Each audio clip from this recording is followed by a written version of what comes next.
Olá, colegas médicos, vocês que estão acompanhando aí o nosso canal Geriação no YouTube, aqui no podcast nas redes sociais, sejam muito bem-vindos. Hoje nós estamos gravando o segundo episódio do podcast Geriação, onde nós vamos fazer uma revisão sobre o tratamento da osteoporose com o foco maior do tratamento no paciente idoso.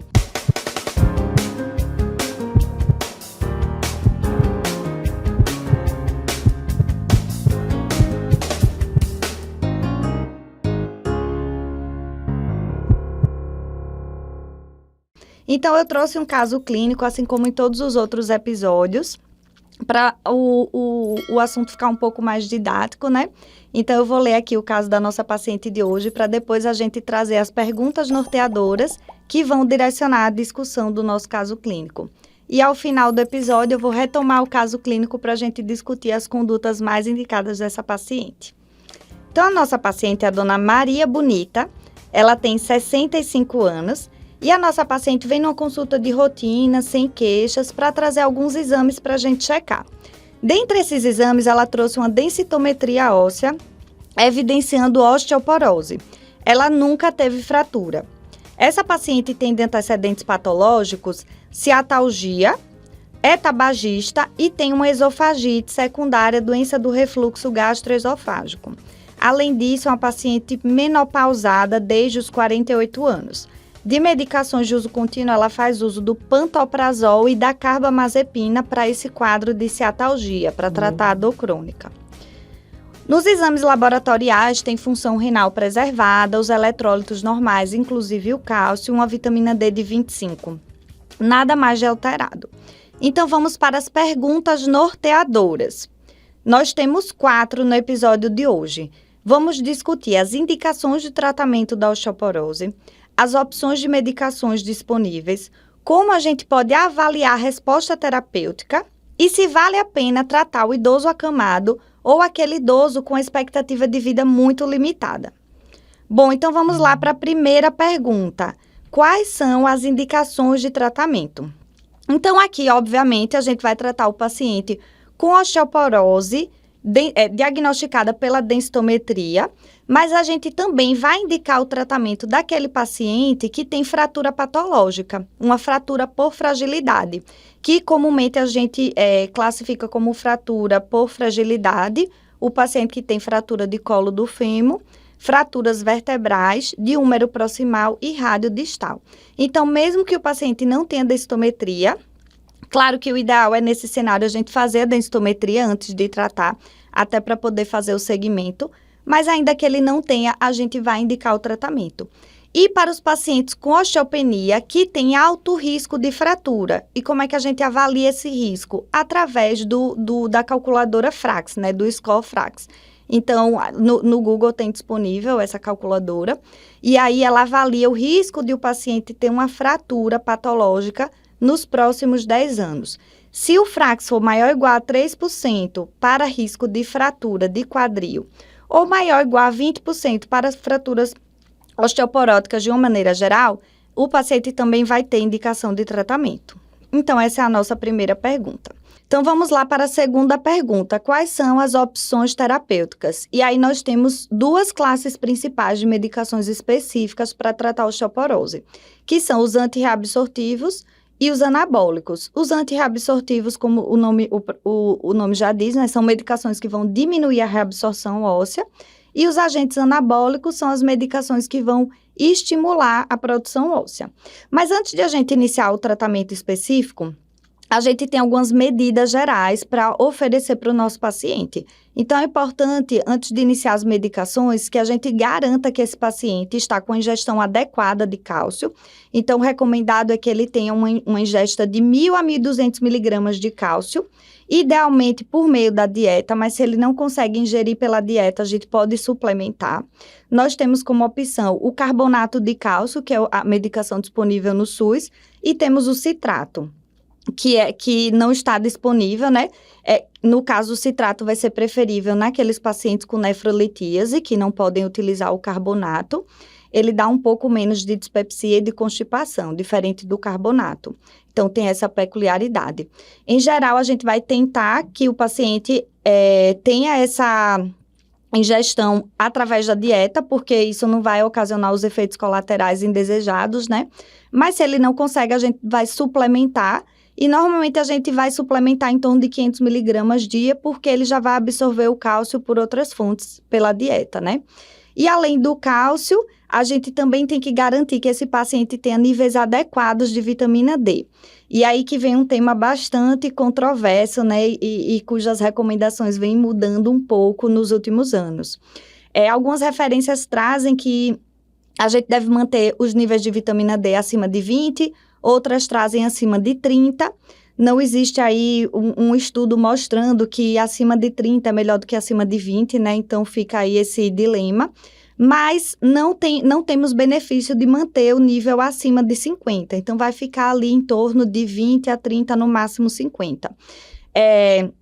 Hoje tem alguns estudos que mostram que doses muito altas, dadas de uma vez só, em bolos, digamos assim, né? Apesar de ser oral, mas só para ficar mais fácil de compreender, podem aumentar o risco de queda no paciente idoso. Então, a gente evita, e a tendência agora é a gente fazer doses menores, mais fisiológicas. Então, a referência que eu vou colocar para vocês, ela sugere uma recomendação, uma ingestão aí de vitamina D de cerca de 800 unidades por dia. E aí, as referências variam um pouco, mas ficam em torno dessa dose. Bom, e aí, além dessas medidas gerais, então, a gente vai ter as medicações específicas para tratar a osteoporose. Então, vamos lá começar pelas medicações antirreabsortivas. Bom, então, falando especificamente das medicações para tratamento de osteoporose, vamos começar pela classe mais famosa e mais utilizada, que são os bifosfonatos. E aí, nós temos as opções orais e a opção endovenosa, né? De opções orais, nós temos o alendronato, o risendronato e o ácido e o ibandronato. E como opção endovenosa, nós temos o ácido zoledrônico. É interessante ressaltar que todas essas medicações previnem fratura vertebral, mas o ibandronato especificamente não mostrou reduzir o risco de fratura de quadril e fraturas não vertebrais. Por isso, a gente evita essa opção. Quais são os cuidados que a gente tem que ter com o uso dessa medicação? Primeiro, com as opções orais, elas podem causar sintomas dispépticos e esofagite. Então, a gente tem que ter muito cuidado na administração e orientar o paciente idoso que ele precisa ingerir a medicação em jejum, com um copo cheio de água e permanecer por pelo menos 30 minutos sem deitar e sem comer. No caso da endovenosa, a gente não vai precisar dessa orientação, obviamente. É importante checar os níveis de cálcio, vitamina D, como a gente falou previamente, e a função renal. Os bifosfonatos, tanto os orais como o venoso, eles estão contraindicados no paciente com um clearance, com a taxa de filtração glomerular abaixo de 30.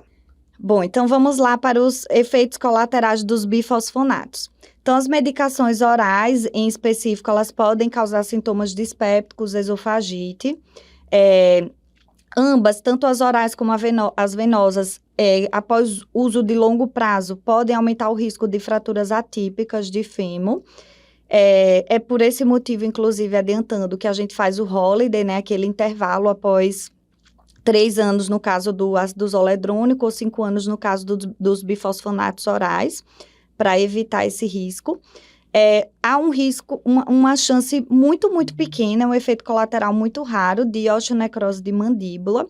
Isso ocorre principalmente naqueles pacientes que têm algum fator de risco adicional, como câncer, ou estão fazendo alguma terapia anticâncer, pacientes que se submetem a terapias odontológicas invasivas, com má higiene oral, com dentaduras mal ajustadas, pacientes tabagistas em uso de corticoide. Então, esses pacientes acabam tendo um maior risco, mas é um efeito colateral muito raro.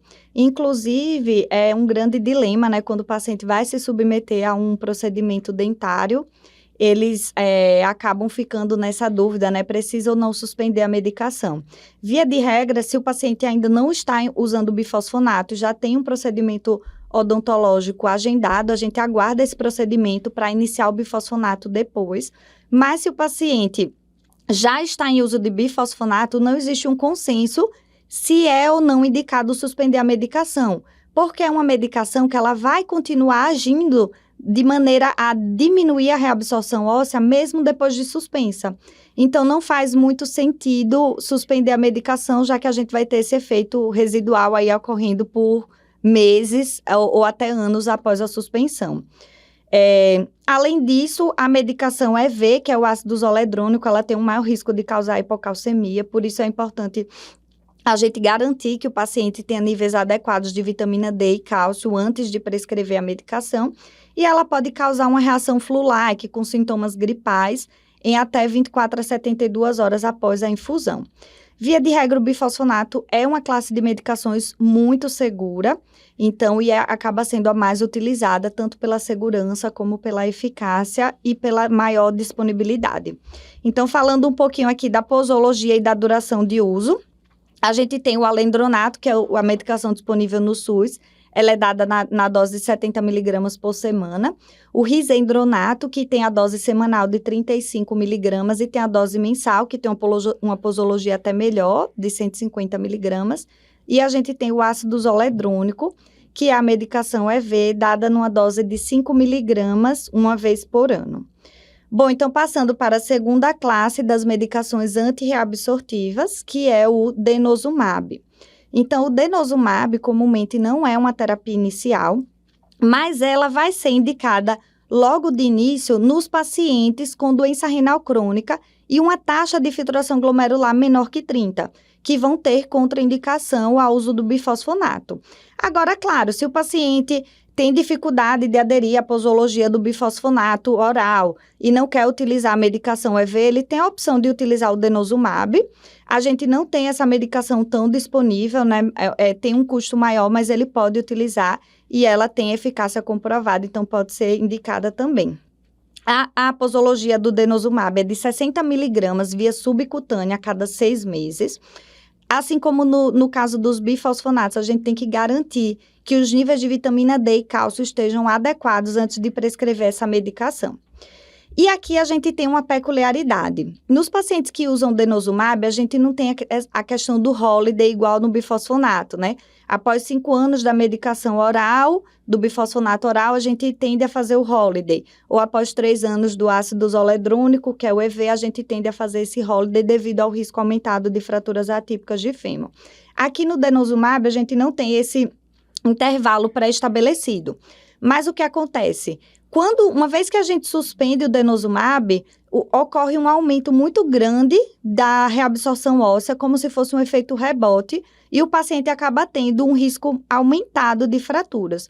Por isso, uma vez que você suspende o denosumab, seja lá por que motivo for, você tem que iniciar uma medicação antirreabsortiva, no caso o bifosfonato, logo de imediato. Então, a gente, durante a pandemia, acabou tendo alguns problemas nesse cenário, porque os pacientes passavam aqueles 6 meses isolados, chegou a hora da dose seguinte e acabava perdendo segmento médico, perdendo o time de fazer a medicação, e a gente acabou vendo esse aumento do risco de fratura por esse delay na dose seguinte, né, na dose subsequencial do denosumab. Bom, então, os principais efeitos colaterais são rash cutâneo, a hipercalcemia, por isso, pacientes que usam o denosumab, a gente tem que monitorizar a função renal e cálcio. Osteonecrose de mandíbula, que é muito raro. É uma medicação também bastante segura.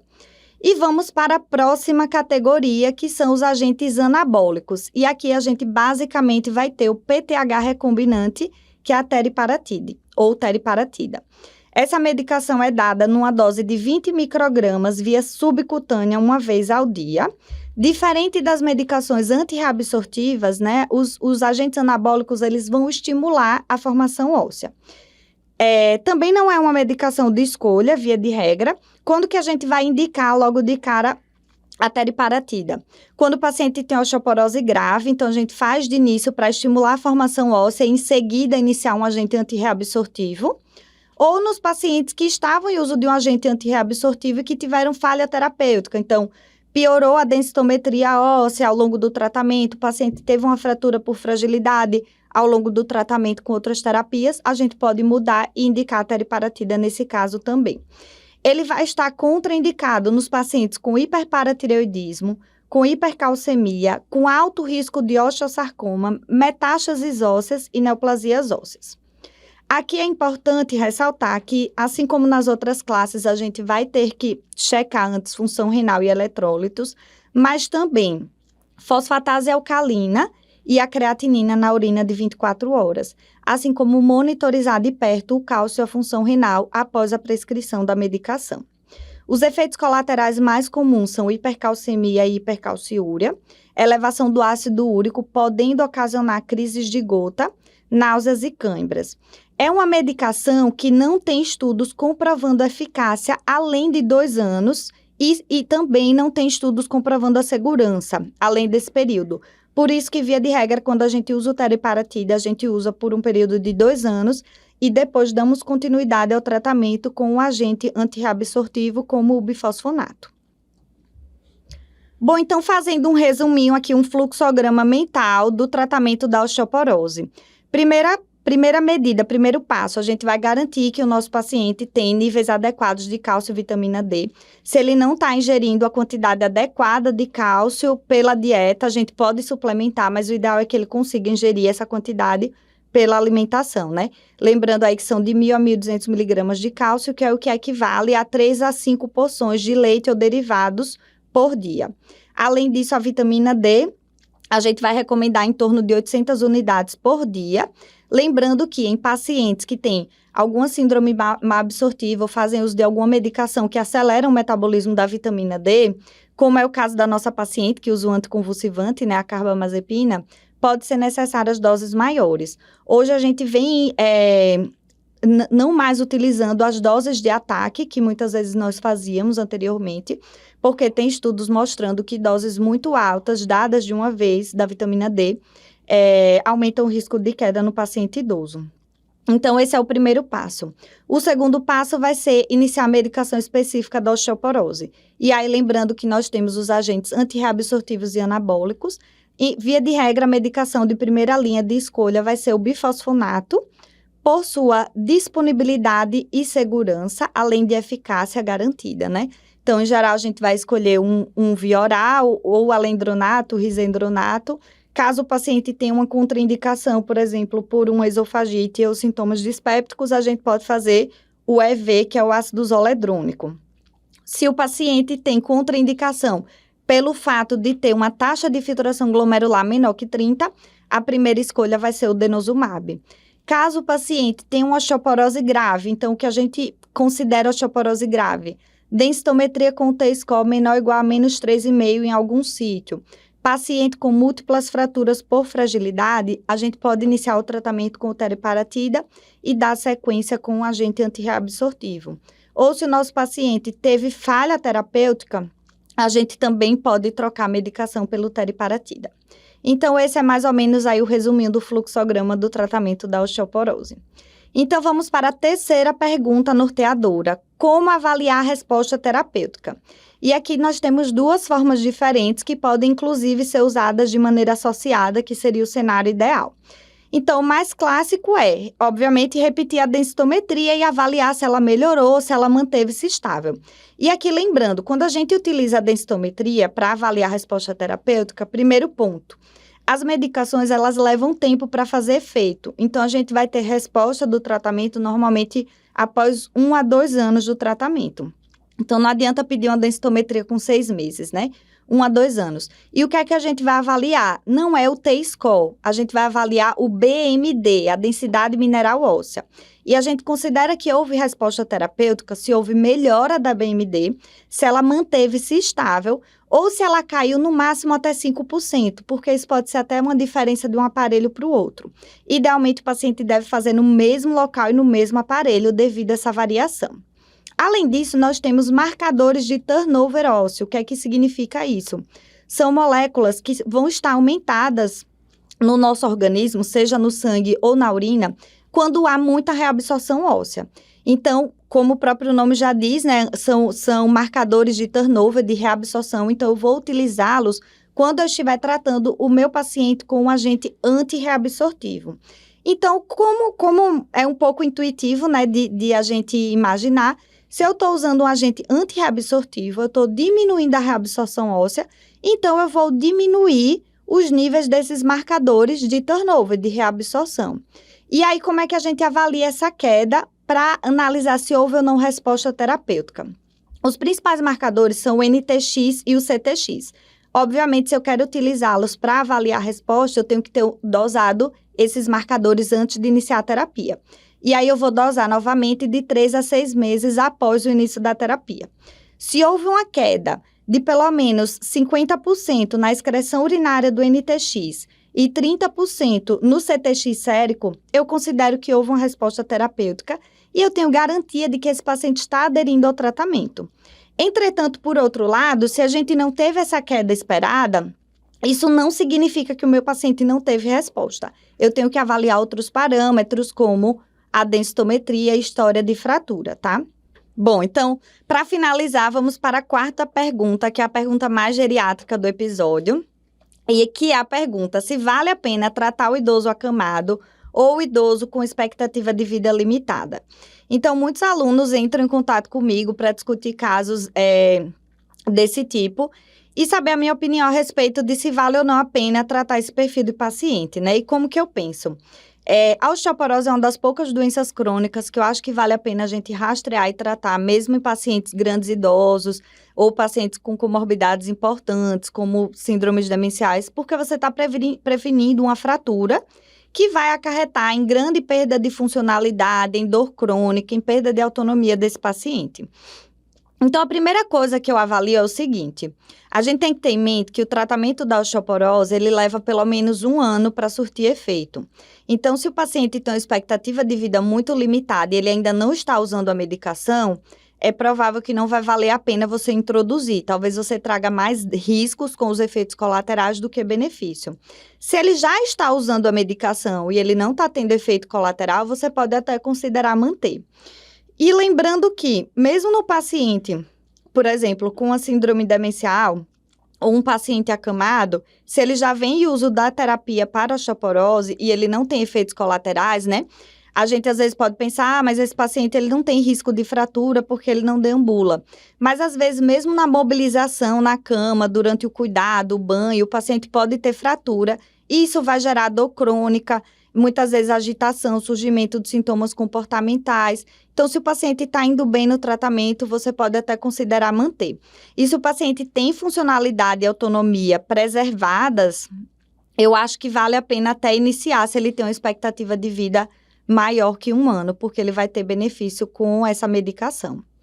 Bom, então vamos voltar para o caso clínico da nossa paciente Maria Bonita para a gente conduzir aí essa paciente. Bom, então só lembrando que Maria Bonita é uma paciente com osteoporose que nunca teve fratura, ela tem função renal normal, tem níveis séricos de vitamina D e de cálcio também normais, mas ela tem um detalhe, de antecedente ela tem uma esofagite secundária à doença do refluxo. Então, na nossa primeira medida aí já está garantida, ela tem nível adequado de vitamina D e de cálcio, mas a medicação de primeira linha de escolha, em geral que é o bifosfonato oral, ela não vai poder usar pelo fato de ter esofagite. Então, a gente vai preferir o bifosfonato EV, que é o ácido zoledrônico. Tem função renal preservada, então tudo bem a gente utilizar o bifosfonato. Outro detalhe importante que muitas vezes a gente esquece é que essa paciente faz uso de uma medicação que altera o metabolismo da vitamina D e, por consequência, aumenta o risco de osteoporose, que é a carbamazepina, um anticonvulsivante. Ela está utilizando para tratar dor crônica decorrente da ciatalgia. Então, a gente pode trocar por uma outra opção de uma medicação para moduladora de dor que não tem esse efeito colateral. Além disso, a gente vai orientar a cessar o tabagismo, que é um fator de risco importante para a osteoporose, e o exercício físico com foco no exercício resistido, que é o que tem o maior impacto na melhora dessa patologia. Bom, então, obrigada a todos que assistiram ao nosso episódio. Para quem ainda não viu o primeiro episódio, que a gente faz uma revisão e traz algumas atualizações a respeito do tratamento da ICFEP, não percam, esse episódio está muito legal. E até a próxima!